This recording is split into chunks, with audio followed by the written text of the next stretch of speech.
Hey guys, VaulSC here. Hope that you are having a good week. Today I want to talk about a custom mission called Info Sweep. This might be one of the custom missions that gets used in the next Infinity Tabletop Simulator event that I will run. So we've just almost come to the end of the League Season 2 recently. That'll probably wrap up this Sunday. After that, I'm likely to be announcing some information about a little mini campaign I'll be running right before N4 comes out. So that'll be a really short one, 3 weeks. Hopefully that'll be a cool event. But hopefully we'll have a big pool of missions, not just ITS missions, but custom missions as well. And today I've written Info Sweep, so let's take you through it. By the way, there'll be a link in the video description where you can go and check back to my custom missions PDF if you'd like to have this open firsthand to have a read through, save it, and easily refer back to it, rather than coming through the video. Later I'll also show you where you can get a map bag where you can test out a custom map that I've just whipped up for the purposes of play testing this mission.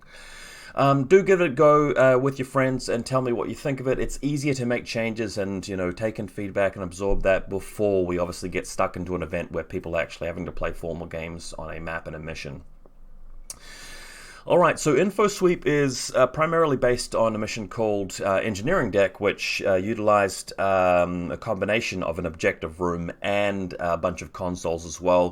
The thing about that mission, though, was that it was quite easy to win if you go second, and it was really just about waiting until the end of the turn of the game to jump on that middle console in the central objective room. So, although I quite liked that mission, I did feel like it could be better, so we're going to be trying a bit of a different angle on it. So in this scenario, there will be an exclusion zone, so a bit tougher for your infiltrating camo span, but that's fine, maybe play something different for a change. There's the objective room in the middle, and on either side of the objective room, there are going to be 3 consoles. In fact, if you go to the link in the video description for my map bags room, and if you save my map collection as an object, you can obviously whip out this chest and then pick up this Info Sweep bag and have a look at it. In fact, why don't we just go right now to the Infinity base mod. So we'll crack this up. Come on, TTS, just takes a little while to load. There we go, and as you guys know, you can come over to this little console over here on the desk and go Objects, Saved Objects, grab Info Sweep, and just pop it on there. So we'll have a quick look at what the map looks like. So I've constructed this objective room in the middle. That is my objective room. My objective room is longer than 8 inches. I know that your classic objective rooms are like exactly 8 inches, but I always found that a little bit ambiguous as to whether you could get jammed from one side to another. So my objective room is slightly bigger than 8 inches. Another difference with my objective room is that the doorways are just barely enough for a Silhouette 3 model to actually get through. I wonder if I've got a suitable model in my spiral core bag.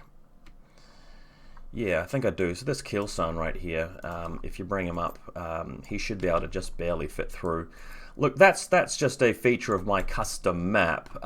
Talk to opponents that you have as to whether you want to use my version or stick with the classic Corvus Belli objective rooms where S3s can't really easily get into the room. I prefer map features that are less restrictive rather than more restrictive and allow more possibilities. So that's how I go with it. Now, there are these 3 consoles as well, and as you can see, the map, the mat that I've used is set up in such a way you can see visually the deployment zones and the exclusion zone in yellow there, and then there's the 3 consoles. So 2 of the consoles are exactly on the center line through here, and 12 inches from the side of the table, like that, and then the other 2 are basically 6 inches from either side. So you've got this little row on either side of the table, and to win in this scenario, what we're going to be considering is whether you have more consoles than the opponent, and also controlling the zone of operations in the actual central room, just like you would in the mission The Armory. However, rather than calculating that at the end of the game, it's basically done at the end of the last couple of player turns, which is a continuation of my decision to use end of player turn scoring which we've playtested a lot now. I mean, you guys have even had a chance to play Tempo War, a very good mission in my Season 2 map scenario list. So let's have a look at specifically what it says. Control more consoles than the enemy player at the end of turn 5. That's basically the person who's going first. At the end of their final turn, you have a look at the console situation. Whoever's got more gets 2 points. And then at the end of the game, because that's basically turn 6, you also check again and award a further 2 objective points to whichever player has more consoles. So let's have a look again at the map. Let's say I'm playing Spiral Core and I'm on the red side. So let's just say I decide for whatever reason I've got the first turn, and during the course of the game we'll mark red here because I'm on the red side, so I've captured that one, and I managed to capture this one because they're the easy ones to capture. And then our opponent has gone over here and they've grabbed the easy ones as well. At some point they grab that one, and at some point they grab this one. But there's a lot of fighting and trading of pieces and stuff, and some shootouts, and we've ignored the middle consoles. So let's say it's my final turn. I'm playing with the first turn, and my final turn I get a specialist over there and I grab that one. I don't need to do anything else. That will award me 2 objective points that I can never lose. So if I manage to do that, my opponent hasn't set up enough defenses to stop me from getting more consoles in my final turn, I will get 2 objective points. However, our opponent in their final turn can either grab this one back and make it blue, in which case they don't need to do anything else. They've got 2 objective points to tie us up. Or if they couldn't get to that one and we still have it over here, so that still belongs to the red side, but they managed to get this one, that will at least deny us that further 2 objective points. So we'll end the game with an advantage of 2 objective points on the consoles. So you can see the dynamics of this. You could either control one flank and go up the side, or go up the other side, or just ignore all the consoles and go for the other objective points. But it does create a bit of interplay between both opponents in that final and crucial game round. I also want to stress that you've got a full 2 game rounds during which the consoles don't matter to actually wedge yourself into the middle of the board, set up a possession, kill their specialists, kill their troops. And I feel like there will still be a lot of major victories in this mission, a lot of carnage, and honestly, if you commit 2 game rounds to wiping your opponent off the table, then that final game round is going to be really easy. Grab a couple of consoles, set up a suppression fire or mines or whatever you need to do, and if they're really crushed at that point, if they're in lost lieutenant or retreat or whatever the situation might be, not that retreat is used in my mission, of course, it never is, then they may have no ability to come back and actually grab those consoles themselves. So I quite like that. Now, the objective room is called a data center. So it uses zone of control, zone of operations, just like in the mission The Armory. So if you dominate the data center, that is, you've got more points with the stuff in there than your opponent does, at the end of turn 5, 2 objective points, and a further 2 objective points for having it at the end of turn 6. So in the same way that we worked with the consoles, if I've got my kill sign in here and nobody else is in there, then I get 2 at the end of my turn. However, if you're the blue player and you're taking the final turn, you maybe move some troops in and you shoot my kill sign and move your guys in there, and you've got it basically. Who have I got to represent some troops here? I built a Starco list recently, so I'll just grab something else out that makes sense. I don't know. It's Jaguar. Let's pretend the kill sign is badly wounded and somehow a Jaguar gets in there. Please don't forget that Jaguars don't cost as many points as the kill sign does. So if they're both in there, still in the same way that the armory works, whoever's got the greater concentration of points in there will get those sweet and juicy objective points. So again, let's say you're taking first turn, your opponent hasn't done anything about the central room, you move in there, you stop, the turn ends, you get 2 points, easy. But if you leave him there, he may be exposed, and they can spend orders and bring in, throw some smoke, get into close combat with him with something that's really good in close combat. In fact, the kill sign's very good in close combat, so probably a bad example, but you guys know what I'm trying to say. If you wipe out that kill sign and it's just the Jaguar in there at the end of the game, then your opponent also gets 2 points. So the situation could end up as a tie quite often if you're both being proactive and you're both keeping a lot of stuff prepared for that final game round push. So your last turn, you get more consoles, you take control of the room, then your opponent attacks back, kills a couple of your things, takes back the console, puts something in the room. You're basically even on points. You'd both have 4 objective points. So that is partly why the tiebreakers in this mission are kill more army points, that's 1 objective point, and kill the enemy data tracker, which is worth 1 army point. So if you actually do get a real game like that, where you sweep in your last turn, and they sweep in their last turn, then it's going to come down to 2 kills. So draws aren't as likely as you would think. The army kills will matter, especially if you took the initiative and you wanted to take the first turn because you wanted to wipe your opponent out and make sure they couldn't do anything in that last game round. Then you may be at a disadvantage if you don't succeed in doing that. If you turn out to have some really pillow-fisted, incompetent attacks, and then in your final ditch last turn, you grab the consoles, grab the room, you go up 4 objective points, your opponent just takes it all back, gets their 4 objective points, and because you had to leave some troops out in the middle, like a specialist or stuff in the room, and they just kill it, then they'll be up 1 objective point and they'll get a minor victory. Now, the data tracker, really, it's just about keeping it alive, so you might just want to make it something which is going to stay in your deployment zone and never leave. However, later in the document for the mission, it will also say this. In the scenario, the data tracker is considered to have the baggage special rule. So you can have a tag with baggage, you can have an Assura with baggage, you can have whatever, and it will have baggage.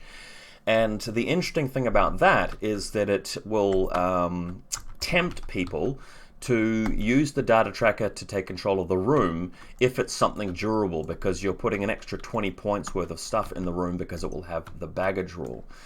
Incidentally, you can also use it to refill people's mines and Panzerfaust and stuff, but you were already able to do that anyway with regular baggage troops, and it's not exactly as if baggage troops aren't popular, so I doubt that that will, break the game too much. But there you go, you have those last 2 little features of the mission to avoid those ties. So this mission, I feel, is really, really cool for forcing the action midfield and really getting you to commit to attacking your opponent and putting your stuff in harm's way and seeing who can outplay the other person. I think that's really, really cool. The other thing I've done with this custom mission is I've made it so that the objective room is relevant throughout the game, not just in the final game round. And here's how I've done that. If you come up to the bit where it's talking about the zone of operations, it says, while a player has the zone of operations dominated, that player gains a +3 whip bonus when using a specialist to capture any of the consoles in the scenario. In addition, they will be able to make 2 whip rolls each time they spend a short skill to capture a console. This bonus is lost as soon as they are no longer dominating the zone of operations.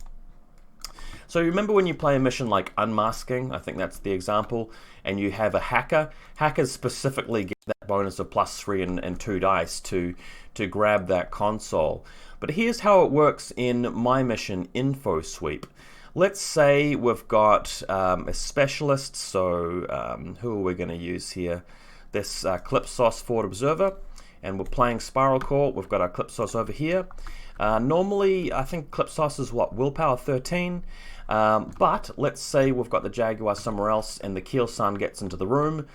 As soon as this model is in the room and has more points in there than the enemy, we are automatically getting that bonus. So our Clipsos moves over, instead of being whip 13 with 1 roll, it's whip 16 with 2 dice rolls, and you're moving around here, grabbing the consoles, and that can be really clutch.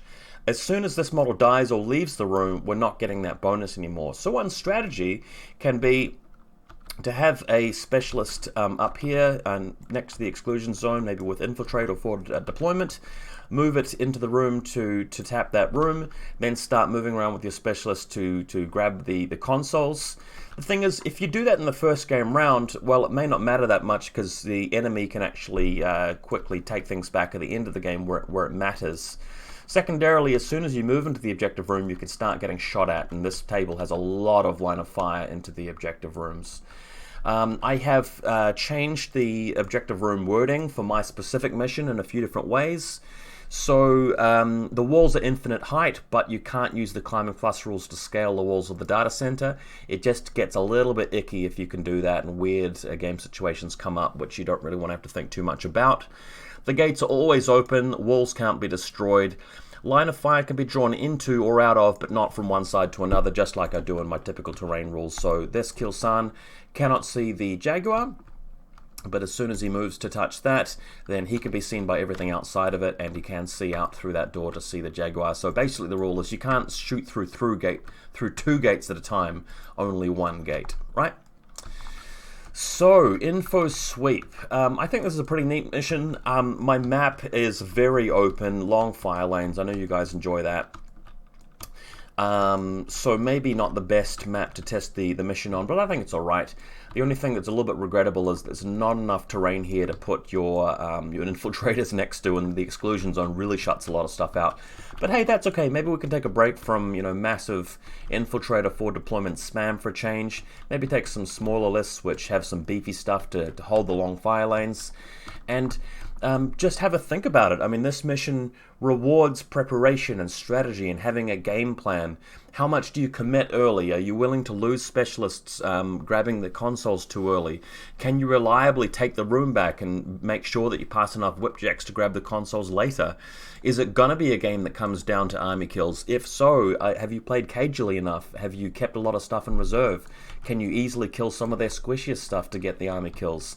Do you want to use your data tracker to control the room? If so, you've got baggage, but if it dies, you may be giving up a point, and that point could be a tiebreaker. It could be the difference between a win and a draw if everything else is equal. So hopefully you guys like this mission. We may run it in our campaign, but for now, bring up the PDF, grab the map, which is now my map bags workshop, and give it a go. Let me know what you think.